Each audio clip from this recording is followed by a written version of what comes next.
5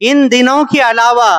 اور دنوں میں وہ ادا نہیں ہو سکتے ہیں۔ تو میرے پیارے آقا کے پیارے دیوانوں، اور حج اور قربانی کا یہ جو رشتہ حضرت ابراہیم علی نبینا علیہ الصلاۃ والتسلیم سے بڑا گہرا رشتہ رکھتے ہیں، بڑا گہرا تعلق ہے، اور قربانی اسماعیل علیہ السلام سے بھی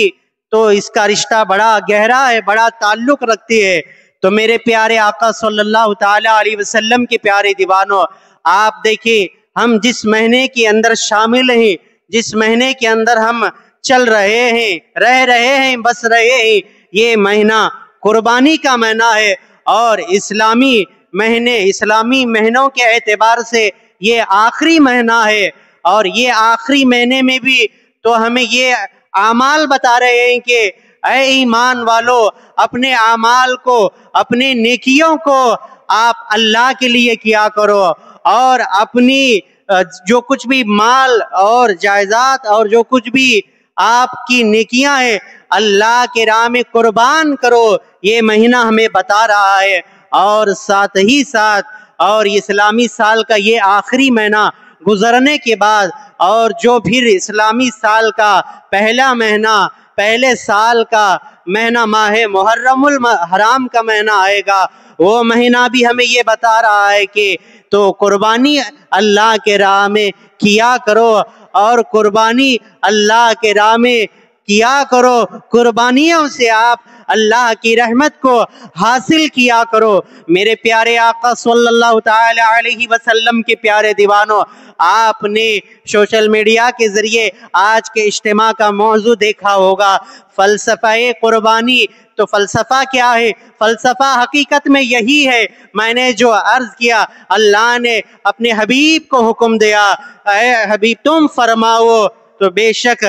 جو نماز اور قربانیاں، جینا مرنا، یہ سب کچھ اللہ کے لیے، یہ حقیقت میں اللہ کے لیے ہے۔ تو یہی ہے نماز کا فلسفہ، یہی ہے قربانی کا فلسفہ، یہی ہے جینے کا فلسفہ، یہی ہے ہمارے مرنے کا فلسفہ۔ تو میرے پیارے آقا علیہ الصلوۃ والسلام کے پیارے دیوانوں، ان مہینے کے اندر تو قربانی ایک عظیم معنی رکھتی ہے، اور اسلام کا شعار بن کر کے قربانی اس مہینے کے اندر اجاگر ہوتی ہے۔ اللہ اکبر! کس قدر ابراہیم علی نبینا علیہ الصلوۃ والسلام نے اور حضرت اسماعیل علیہ الصلوۃ والسلام نے اللہ کے راہ میں اپنی قربانیوں کو پیش کیا تھا۔ کم و بیش آج 4000 سال کا عرصہ گزر گیا، اللہ تبارک و تعالیٰ نے ان کی قربانیوں کو رائے گاہ جانے کے لیے نہیں دیا، آج بھی برقرار رکھا ہے۔ تو اس بات سے اندازہ ہم لگا سکتے ہیں کہ اللہ تعالیٰ نے ان کی قربانیوں کو کتنی مقبول قربانی قرار دیا ہے۔ تو میرے پیارے آقا علیہ الصلوۃ والسلام کے پیارے دیوانوں، ہم ایسی قربانیاں تو نہیں کر سکتے ہیں، لیکن ان اللہ والوں کے نقش قدم پر چلتے ہوئے، ان کی تعلیمات کو اپناتے ہوئے، تو ہم یہ کوشش تو کر سکتے ہیں کہ اللہ کی رحمت کو پا سکتے ہیں، اللہ کے بارگاہ میں ہمارا بھی نام برگزیدہ بندوں میں، عبادت گزار بندوں میں، قربانیاں کرنے والے بندوں میں شمار کر سکتے ہیں۔ تو میرے پیارے آقا علیہ الصلوۃ والسلام کے پیارے دیوانوں، آئیے وقت ہمارے پاس بہت قلیل ہے، تو اسی مناسبت سے چند باتیں گوش گزار کرنے کی سعادت حاصل کروں گا۔ تو میرے پیارے آقا علیہ السلام کے پیارے دیوانوں، پہلی بات تو اس قربانی اور اس حج کے مہینے سے، حج سے جو بڑا تعلق ہے حضرت ابراہیم علیہ نبینا علیہ الصلوۃ والسلام کا، تو ان کی پیدائش کیسے ہوئی ہے، آئیے ذرا اس کا جائزہ ہم لیتے ہیں۔ اللہ تبارک و تعالی جب ابراہیم علیہ نبینا علیہ السلام کو ان کے وقت میں پیدا کرنا چاہا، اس وقت نمرود کی حکومت تھی، نمرود کی حکومت تھی، وہ بادشاہ بن کر کے بیٹھا تھا، صرف بادشاہی نہیں، خدا بن کر کے بیٹھا تھا، لوگوں سے وہ اپنی عبادت کروایا کرتا تھا۔ تو ایک بات کا اندازہ لگا سکتے ہیں کہ لوگ اسے خدا کیسے مان بیٹھے،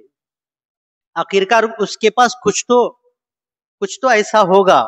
تو لوگ اسے ماننے پر مجبور ہو گئے تھے۔ نمرود کے پاس تھا کیا؟ لوگ اسے خدا کی طرح مانا کرتے تھے، اس کی عبادت کیا کرتے تھے۔ نمرود کے پاس تھا کیا؟ نمرود کے پاس ایک ایسا درخت تھا، اس کے ایک میدان میں ایک ایسا درخت تھا، اس درخت کے سائے میں کوئی جاتا اسے وہ چھاؤں عطا کرتا، کتنی بھی گرمی میں کیوں نہ ہو۔ یہاں تک کہ 1 2 100 1000 1,00,000 انسان بھی اس درخت کے سائے میں جمع ہو جاتے، وہ اپنی ٹہنیوں کو پھیلا کر کے ان لوگوں کو چھاؤں میں شامل کیا کرتا۔ لوگوں نے اس سے دیکھ کر کے اسے خدا مان بیٹھے، اس کی عبادت کرنے پر مجبور ہو گئے۔ اچھا، یہ درخت جو تھا اس کے پاس میں، ہماری جب زبان میں جھاڑ کہتے ہیں، یہ کوئی کرامت والا درخت نہیں تھا، یہ جادوئی درخت تھا۔ اس کے پاس ایک، جسے ہم جادو آج بے شمار اس جادو کے نام ہیں، اس کے پاس ایک ایسا جادو تھا، اس جادو سے اس نے اس درخت کو بنا کر کے رکھا تھا۔ تو لوگ اسے دیکھ کر کے اس درخت کو، تو اس کی طاقت کو ماننے کے لیے مجبور ہو گئے۔ اور پھر اس کے پاس اس نے ایک حوض بنا کر کے رکھا تھا، حوض بنا کر کے رکھا تھا، اور اس کے اندر لوگ جو بھی لاتے، یوں سمجھ لیجیے دودھ، شربت، پانی، کسی بھی قسم کی چیزیں لاتے اس کے اندر ڈالتے۔ اب آپ مجھے بتائیے، دودھ، پانی، شربت یا اور دیگر کوئی مشروب ملانے سے کیا وہ ہمیں دودھ ہی نظر آئے گا؟ نہیں، اس کی حالت تبدیل ہو جائے گی۔ اب وہ دودھ نہیں رہے گا، اس کی حالت تو بگڑ جائے گی، نہ وہ دودھ کہلانے کے لائق رہے گا، نہ وہ کوئی مشروب کہلانے کے لائق رہے گا، نہ وہ پانی کہلانے کے لائق رہے گا، تبدیل ہو جائے گا۔ اب اس نے حوض بنا کر کے رکھا تھا، لوگ لا کر کے ڈالتے تھے، اور ڈالنے کے بعد ان کو جو چیز چاہیے تھی، کسی کو دودھ چاہیے دودھ، کسی کو پانی چاہیے پانی، کسی کو مشروب چاہیے شربت چاہیے شربت، کسی کو شہد چاہیے شہد، اس طریقے سے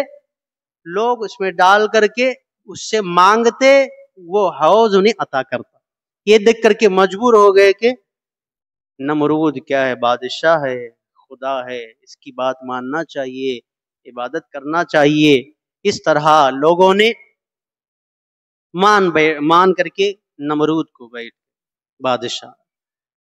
تو اسی جادوئی کاموں کے بنا پر نمرود کیا ہے، اپنی طاقت کو منوانے کی کوشش کرتا۔ 400 سالہ اس نے اپنی حکومت یہ سنبھالی، اور بھی 400 سالہ ہے۔ تو اس طریقے سے وہ اپنا دبدبا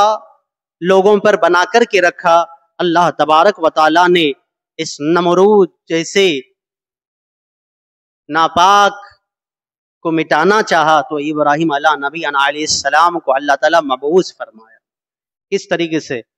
نمرود کو یہ خواب میں دکھایا گیا کہ آسمان سے ایک تارا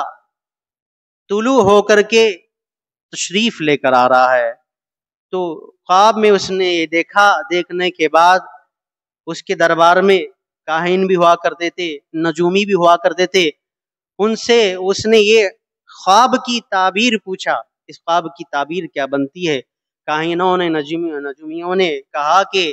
آپ کی حکومت کو ہلانے والا، مٹانے والا، آپ کی سلطنت کو ختم کرنے والا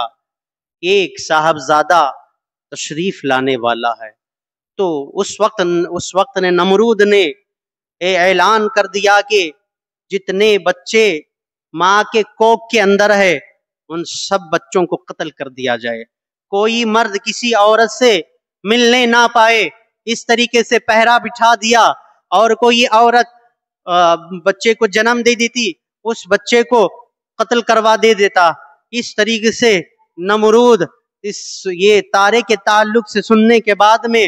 اس تارے کی تعبیر سننے کے بعد میں یہ ماحول بنا کر کے رکھا۔ اب اللہ تبارک و تعالیٰ کی مشیت الہی جو ہے، وہ تقدیر الہی جو ہونا تھا، ہو کر کے رہنا تھا، اللہ تبارک و تعالی ابراہیم علیہ نبینا علیہ السلام کو جب اپنے ماں کے شکم کے اندر ان کا نور داخل فرمایا، کاہنوں نے آ کر کے یہ بھی بتایا اب وہ جو بچہ حمل قرار پا چکا ہے، اب وہ ماں کے شکم میں آ چکا ہے۔ پھر نمرود اور تھرانے لگا اور سوچو بچار میں پڑنے لگ گیا، جیسے ابراہیم علیہ نبینا علیہ السلام اپنے ماں کے شکم میں آئے اور ان کی والدہ محترمہ کی عمر بہت زیادہ بھی نہیں تھی، ابھی بہت کنواری تھی، اسی وجہ سے اور اللہ کی حکمتیں بھی تھی اور اللہ تبارک و تعالی ظاہر بھی نہیں فرمانا چاہتا تھا۔ اب ابراہیم علیہ نبینا علیہ السلام کی جب ولادت کا وقت قریب آ رہا تھا تو حضور ابراہیم علیہ السلام کے والدہ کا جیسے پیٹ مبارک وہ ظاہر بھی نہیں ہوا کرتا تھا، تو بظاہر ایک عام عورت کی طرح وہ نظر آتی تھی۔ تو اب اللہ تبارک و تعالیٰ کے مقررہ کیے وقت پر ابراہیم علیہ نبینا علیہ السلام کی ولادت کا دن قریب آ جاتا ہے، تو ان کے والد محترم نے دور شہر کے باہر ایک جنگل میں یہ غار بنا کر کے رکھا تھا پتھر میں، وہاں ابراہیم علیہ نبینا علیہ السلام کی والدہ کو لے کر جاتے ہیں، وہیں پہ ابراہیم علیہ نبینا علیہ السلام کی ولادت ہوتی ہے۔ پھر وہاں پر بچے کو چھوڑ کر کے دونوں گھر واپس آ جاتے ہیں، غار کا دروازہ پتھروں کے ذریعے بند کر کے آتے ہیں۔ جب پھر دودھ پلانے کی باری آتی جاتے رہتے ہیں، یہاں پر ایک خوبصورت بات یاد آتی ہے، جب ابراہیم علیہ نبینا علیہ السلام کو اس غار کے اندر چھوڑ کر کے ان کے والدہ محترمہ آتی ہے، اس وقت باہر آنے کے بعد کہا اے اللہ میری اولاد کو تیرے حوالے کرتی ہوں، فی امان اللہ، اس طرح کہہ کر کے وہ آتی ہے۔ آنے کے بعد پھر دوسرے دن جب آتی ہے دودھ پلانے کے لیے، انہیں خدشہ ہوتا، خیال ہوتا ہے کہ میرا بیٹا سلامت بھی تو ہے یا نہیں غار کے اندر۔ پھر انہوں نے کہہ کر کے گئی تھی فی امان اللہ، اللہ کے میں حفاظت میں بیٹے کو دیتی ہوں، جب اس پر ان کا ایمان کیا ہے بولو پختہ ہو جاتا، میں نے اللہ کے حفظ و امان میں سے دے گئی تھی، میرا بیٹا تو سلامت ضرور رہے ہوگا۔ جب جیسے غار کا دروازہ پتھروں سے ہٹایا جاتا ہے تو ابراہیم علیہ نبینا علیہ السلام اپنے انگوٹے کے ذریعے چوس رہے ہیں، اس انگوٹے کے اندر اللہ تبارک و تعالی دودھ کو برآمد فرماتا ہے، دودھ کو جاری فرماتا ہے، اس انگوٹے کے ذریعے دودھ نوش فرما رہے ہیں۔ یہ ابراہیم علیہ نبینا علیہ السلام کی ذات دیکھیے، شروع سے قربانیاں ظاہر ہو رہی ہے، جیسے تشریف لے کر کے آئے شہر میں، جیسے عام شہر گاؤں میں عام بچے جیسے پیدا ہو کر کے زندگی اختیار کرتے ہیں، ویسی ان کی زندگی نہیں ہے، پیدا ہو رہے ہیں غار کے اندر، جنگلوں بیابان کے اندر، وہیں پر انہوں نے زندگی بسر کیا، کم و بیش 12 سال تک وہیں پر رہے اس غار کے اندر، تو رہتے اللہ کی عبادت بھی کرتے، تو ان کے والد اور والدہ آتے دیکھتے جاتے۔ تو اسی طریقے سے ابراہیم علیہ نبینا علیہ السلام کا امتحان شروع ہو جاتا ہے۔ تو میرے پیارے آقا علیہ السلام کے پیارے دیوانوں، ابراہیم علیہ نبینا علیہ السلام ایک قربانی نہیں بے شمار قربانیاں عطا فرمائے۔ اللہ تبارک و تعالی ان کی قربانیوں کو دیکھ کر کے انہیں ایک لقب سے نوازا، ایک لقب سے نوازا۔ وہ لقب کیا تھا؟ خلیل اللہ۔ ابراہیم علیہ نبینا علیہ السلام اللہ کے خلیل تھے۔ یہ خلیل والا لقب، اعجاز والا لقب انہیں کیسے عطا کیا گیا؟ تو اللہ تبارک و تعالیٰ کی بارگاہ سے ندا آتی ہے فرشتوں کے ذریعے، اے ابراہیم ہم نے آپ کو خلیل اس لیے بنایا ہے، آپ کثرت سے ہماری عبادت کرتے ہیں؟ نہیں۔ آپ کثرت سے روزے رکھتے ہیں؟ نہیں۔ اس لیے ہم نے آپ کو اپنا خلیل بنایا ہے، آپ بہت نرم دل ہیں، آپ بہت نرم دل ہیں، کافر اور مسلمان ہر ایک سے آپ اچھے اخلاق پیش کرتے ہیں۔ اسی بنیاد پر ابراہیم علیہ نبینا علیہ السلام کو خلیل بنا لیا گیا ہے۔ تو یہ وصف کتنے قیمتی ہیں، آج یہی وصف، آج یہی خوبیاں ہمارے سے نکل چکی ہے، یہی خوبیوں کے آج ہم مالک نہیں رہے، ہم بھکاری بن چکے ہیں۔ ہمارے پاس نہ اخلاق ہے، نہ ہمارے پاس ادب کا لہجہ ہے، نہ ہمارے پاس نرمی ہے،